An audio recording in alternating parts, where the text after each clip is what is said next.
Ma vie est pareille à l'aigle qui éveille sur sa couvée.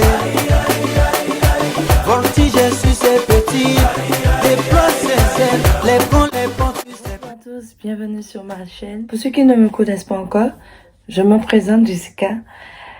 Moi, j'ai pas de thème aujourd'hui, mais je veux juste parler un peu des rencontres que j'ai fait avec un ami. Et du coup, je vais juste en parler vite fait, quoi. Juste un petit... je dirais pas témoignage, mais parler vite fait de ma journée, de cette journée-là. Le 28 décembre était l'anniversaire de mon fils. Et le 23 décembre, c'était aussi l'anniversaire de mon frère. Du coup, c'était le samedi 28, qui était l'anniversaire de mon fils. Alors du coup, mon frère a dit qu'il allait reporter son anniversaire pour le 28 aussi, comme ça on va faire un seul anniversaire. Du coup, j'ai dit ok, on a fait ça chez lui. On a l'habitude de faire notre anniversaire en famille. Alors du coup, j'invite toute la famille chez mon frère. Et vu que mon frère aussi fêtait son anniversaire ce jour-là, lui, il a invité ses amis, donc des amis que je connaissais. Du coup, on était là en famille et on a mis les louanges pendant qu'on fait les préparations et on chantait, on louait Dieu en ce temps-là. Et après, mon frère est arrivé. Du coup, il est arrivé, il a dit, ouais, ses amis sont là. Et alors, du coup, il met la musique où ses amis aiment bien danser, écouter. Et du coup, c'est sa maison, du coup, on obéit, quoi. Du coup, voilà, ça s'est passé comme ça, et il a mis sa musique, machin. Pour les gens qui ont suivi ma première vidéo où je racontais que j'étais en plein repentance avec Dieu, où j'ai laissé ma vie passer pour renouer les liens avec mon Dieu. Et du coup, c'était un peu pour moi, moi je l'ai pris comme ça, c'était un peu pour moi les épreuves que Dieu me donnait. Je vais pas mentir, hein. On arrive au moment où, tu vois, il y a des musiques que je connais, où ça arrive des moments où je chantonnais. Et très vite, ça revenait. Ouais, n'oublie pas l'alliance que tu as fait, que tu mettais tout ça de côté. Du coup, je suis en train de résister. Il y a mon beau-père qui dit, non, c'était l'ami de mon frère, qui dit, de passer de la musique rétro-zouk.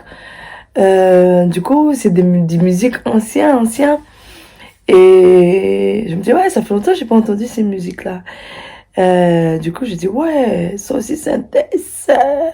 Faut faire attention. Ah, du coup, tu vois, de temps en temps, tu vois, je mens pas, il y a des temps en temps où les paroles m'échappent, où je truc, mais très vite, Dieu merci, mais très vite, je me rattrapais.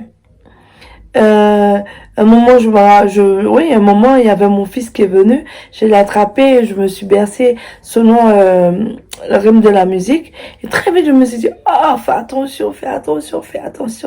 J'ai dit, oui, Seigneur, il faut que je résiste. Je sais que ce moment-là, ça, c'est un moment de test où je suis dans un combat avec mon passé, mais il faut que j'apprenne à résister. Alors, du coup, là, je me suis mis à prier. Seigneur, aide-moi. Oui, je suis chez mon frère, mais chez mon frère, ça te glorifie pas. Non, on est là-dedans, mais ça te glorifie pas. Seigneur, je suis en train de prier dans mon cœur. Et après, j'ai dit, bon, vu que je savais que chez mon frère qu'il allait remettre la musique, sa musique, hein. Du coup, je suis venue avec mes écouteurs. J'ai dit, bon, quand pendant qu'il va mettre sa musique, vu que je dois aussi fêter l'anniversaire de mon fils, du coup, je vais mettre mes écouteurs, je vais mettre mes louanges, mais vu que on était dans le salon, c'était hyper fort, du coup, j'étais dans sa chambre, et j'ai mis mes écouteurs, et du coup, bon, j'ai dit, il y avait aussi mes soeurs qui sont arrivés. Du coup, on était en train de discuter. Entre nous, on préparait le 31 à l'église, voilà, de préparer qu'est-ce qu'on allait ramener, parce qu'après, elle allait agaper. Du coup, on est en train de préparer ça, à discuter entre nous. Voilà, et aussi comme je fais mes vidéos sur ma chaîne YouTube, du coup on parlait sur des sujets que je peux entamer, comment il faut que je parle, comment il faut faire c'est ce que voilà, je me lance, je suis débutante. Alors du coup oui, elle me donnait des astuces. Du coup, on était là, on a passé un si bon moment dans la chambre de mon frère, et pendant que les amis de mon frère étaient dans le salon, en train de raconter leurs histoires, de jouer au domino, tout ça. Et puis, à un moment, je suis partie dans le salon. J'étais dire bonjour, parce que ça faisait pas mal de temps qu'ils étaient dans la maison. Mais on n'est pas sortis parce qu'on était en train de parler, machin. Et du coup, je suis pas sortie dans le salon, j'étais dire bonjour. Voilà. Et après, je me suis assise sur le canapé.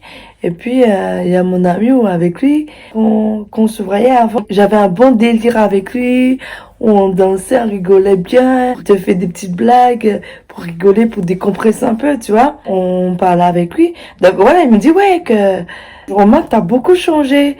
Je dis, ah ouais, c'est vrai, tu remarques ça? Il me dit, oui, oui, t'as vraiment changé. Ouais, t'es plus comme avant. Avant, dès que on était ensemble, tu venais vers nous, tu t'amusais, tu t'éclatais, on dansait ensemble. Et maintenant, là, t'es assis tranquillement sur ton fauteuil, tes mots sont justes, tout ça. Je dis, gloire à Dieu. Du coup, là, je lui dis, ouais, est-ce que t'as vu ma chaîne YouTube? Ma chaîne, elle dit, ah oui, c'est très bien, il a vu, il a écouté. Ma vidéo, que c'est très bien. Maintenant là, il voit que voilà, par rapport à ce que j'ai dit, c'est vraiment, voilà, j'ai vraiment changé, que la manière que effectivement que j'étais avec eux avant, maintenant c'est plus comme ça, je sors à peine. Du coup, ouais, j'explique un peu ma vie. Après, il me dit... oui, effectivement, voilà, avant c'était la façon de faire avec nous, maintenant on voit plus ça, t'as vraiment changé. Et du coup, il me pose une question. Pour moi, je dis Seigneur, merci, tu vois, c'est parce que la question là, il est venu me le poser, mais c'est des questions qu'il se pose à lui, quand même quand il est avec ses amis, il se pose, ouais, mais parce que les gens aussi, ils ont beaucoup quand on te dit, quand ils savent que on est chrétien, ben pour eux notre vie est finie. Ouais, on reste dans notre monde, on est dans un monde où voilà, on doit plus sortir, on doit pas danser, on doit pas faire ci, on doit pas être avec eux. Et du coup, il me pose la question, ah maintenant là, voilà, t'es dans un monde où tu dois vivre strict, quoi. Tu dois pas sortir, tu dois pas faire ça. Mais je lui dis non. Non, ça n'a rien à voir. Et il a même posé la question, oui, maintenant tu es marié, t'as pas de vie intime maintenant, parce que tu es consacré à Dieu. Je lui ai dit non, il n'y a pas question j'ai pas de vie intime, au contraire, oui, j'en ai, mais ma vie intime comme tout le monde. Que voilà, c'est pas parce que je suis consacrée à Dieu, j'ai mis Dieu en premier dans ma vie, que ça veut dire que ma vie, elle est finie. Mais au contraire, qu'elle commence. Mais c'est facile qu'elle commence en commençant par Dieu. Le matin, quand je me réveille, ben, je me lève pas comme ça, je vais me brosser les dents, et je fais ma vie. Non. Maintenant, là, quand je me réveille, ben, je me mets à prier, je mets ma journée, je remercie Dieu de la grâce qu'il m'a fait, de voir le jour, que voilà, mes enfants se sont aussi réveillés, que mes enfants, ils ont la santé, mon mari, il a la santé. Du coup, voilà, je prends aussi les nouvelles de mon mari et je remets la journée dans la main de Dieu. Je dis, Seigneur, que voilà, que les décisions que je vais prendre, les combats que je vais avoir dans la journée, les problèmes, les difficultés que je vais avoir dans la journée, ou même les bons moments qu'on va passer, soient pour sa gloire. Et au final, que voilà, je vis pas selon moi, mais je vis selon Dieu, quoi, que c'est lui qui gère ma journée. Et du coup, voilà, c'est comme ça, ma vie est. Le soir, je remercie, le soir avant d'aller me coucher, je le remercie, de la journée qui m'a permis de passer, qu'il y ait des problèmes ou pas, je me repens de ma journée, ou peut-être je fais des actions, que je suis conscient et inconscient des fois. On pêche, mais inconsciemment, je lui remets, je me réponds de mes actes conscients et inconscients. Et voilà, je lui mets aussi mon sommeil entre ses mains. La nuit, pendant qu'on se repose, l'ennemi, lui, il ne dort pas. Lui, il ne dort pas. Il est là, il rôde. Alors, je dis, Seigneur, d'être là, qu'il soit avec moi et qu'il m'accompagne pendant mon sommeil, que son Saint-Esprit soit avec moi et qu'il me protège. Là, je prie pour tout le monde, quoi. Que ce soit le matin, je remercie Dieu pour la nuit que j'ai passée. Je remets ma journée entre ses mains. Et quand vient le soir, je remercie pour la journée que j'ai passée. Et je remets ma soirée entre ses mains. Je ne pas dire que ma vie, elle est finie. Non, ma vie n'est pas finie. Je lui dis, la preuve, c'est l'anniversaire de mon fils, mon frère qui a reporté son anniversaire aussi le même jour que mon fils. Mais ça veut pas dire que vous êtes là. Je dois partir. Non, au contraire, regarde la preuve. Dieu est tellement bon. Regarde, toi et moi, on parle de, si j'étais pas là, tu m'aurais pas dit, voilà, que oui, t'as vu mon changement. Je devais être au bon moment. Certes qu'il y a la musique qui est hyper forte, mais voilà, je sais, de qui je viens, en fait. Ça veut pas dire que ma vie, elle est finie. Non. Que je suis consacrée à Dieu, que je remets ma vie dans la main de Dieu. Oui, il y a des endroits il faut pas que je fréquente. Oui, mais ça veut pas dire que voilà, je dois pas m'habiller, boire un verre de jus. Non, tout ce que je veux faire, c'est non, non, non, non, non, non. Les gens quand ils savent que toi tu n'es pas de même religion qu'eux, très vite ils te prennent du doigt. Ah oui, soi-disant qu'ils sont soi-disant qu'ils sont évangéliques, soi-disant. Tu peux pas culpabiliser des gens par rapport à sa religion. Toi-même, tu es dans une religion. On a juste des visions différentes. Toi, ton importance, c'est peut-être de partir en boîte de nuit. D'aller t'amuser en discothèque. Pour toi, c'est ça ta joie. Mais moi, ma joie, c'est c'est de pas rester dans la présence de Dieu. Le dimanche, je pars à l'église, c'est parce que je vais chercher quelque chose dans la maison de Dieu. Que moi-même, j'étudie chez moi. Je prie chez moi, mais il me faut encore aller chercher une autre conviction dans l'église. C'est pas ça, c'est pas l'église qui sauve. L'église ne sauve pas. C'est ta foi qui sauve, c'est ton cœur. On nous juge parce qu'on n'est pas la même religion qu'eux. Voilà, c'est un fait tout ça, c'est un fait. Mais voilà, que la grâce de Dieu soit faite, que mon ami il a reconnu que voilà, j'ai changé. Je dis gloire à Dieu parce que c'est ce que je demande à Dieu. Que voilà, j'avais une très mauvaise vie, il faut que je change mon comportement parce que j'ai reçu son Esprit Saint, mon comportement doit être changé. C'est sûr, ça va pas se faire du jour au lendemain. Non, ça c'est clair. En restant dans la présence de Dieu, en reconnaissant pas mal de choses qui est écrit dans la Bible, que je vais me dire waouh, que oui, ma vie, et il faut vraiment que je change ça. Il faut que moi aussi j'ai la conviction que voilà, il faut que moi-même je change. Pas par rapport aux gens, mais par rapport à Dieu et pour moi-même. Pour que je sois vraiment le miroir du Saint-Esprit. Voilà, c'est pourquoi moi je voulais partager ça avec vous, cet instant-là que j'ai eu avec mon ami. Je lui ai fait comprendre que, voilà, là, c'est pas parce que je suis dans ma religion, non. Regarde, j'étais aussi dans ma religion, mais je voyais pas la réalité des choses. Maintenant, voilà, j'essaie de faire la volonté de Dieu, mais en sachant qu'il y a des choses que je dois faire et il y a des choses que je ne peux pas faire et que je ne dois pas faire.